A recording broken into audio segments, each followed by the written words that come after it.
శ్రీగురుభ్యో నమః. శంకరం శంకరాచార్యం కేశవం బాదరాయణం సూత్రభాష్యకృతో వందే భగవంతో పునః పునః. శృతిస్మృతిపురాణానాం ఆలయం కరుణాలయం నమామి భగవత్పాదశంకరం లోకశంకరం. సత్యజ్ఞానసుఖస్వరూపమమలం క్షీరాబ్దిమధ్యస్థితం యోగారూఢమతిప్రసన్నవదనం భూషా సహస్రోజ్వలం త్రిక్షం చక్రపినాకసాభయకరాన్ బిభ్రాణమర్గచ్ఛవిం ఛత్రీభూతపణీంద్రమిందుధవళం లక్ష్మీంద్రసింహం భజే. సదాశివసమారంభాం శంకరాచార్యమధ్యమాం అస్మదాచార్యపర్యంతాం వందే గురుపరంపరాం. శ్రీగురుభ్యో నమః. హరి ఓం. సోమవారం శివోహం.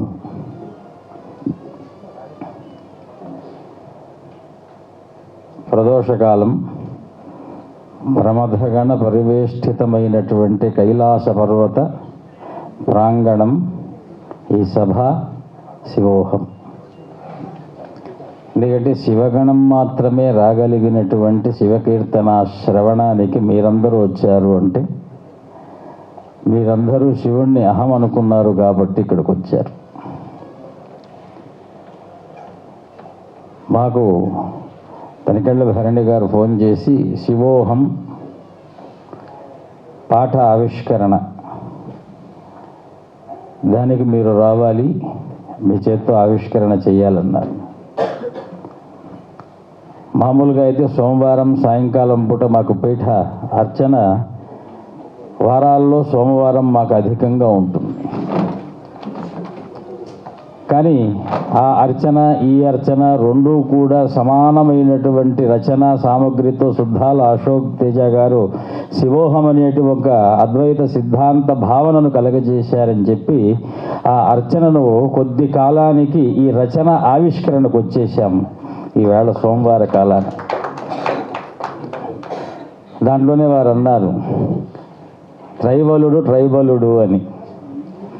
నిజంగానే అది చాలా అద్భుతమైనటువంటి సమన్వయం. ఎక్కడా లేనటువంటి భావన ఒక్క కైలాస పర్వతంలోనే మనకు కనిపిస్తుంది, అద్వైత భావన. అక్కడ రెండవది లేదు, ప్రతిదీ శివమయం. ఎవరికి వారు శివుణ్ణి చూసి ఈయన నావాడు అనుకుంటూ ఉంటాడు కనుకనే కైలాస పర్వతంలో ప్రమథగణాది భూత పరివేష్టితుడైనటువంటి ఆ శివుడు మౌనంగా ఉంటే శివగణములైనటువంటి ప్రమథగణాలన్నీ కూడాను కీర్తనతో శివోహమని నర్తిస్తూ ఉంటాయట.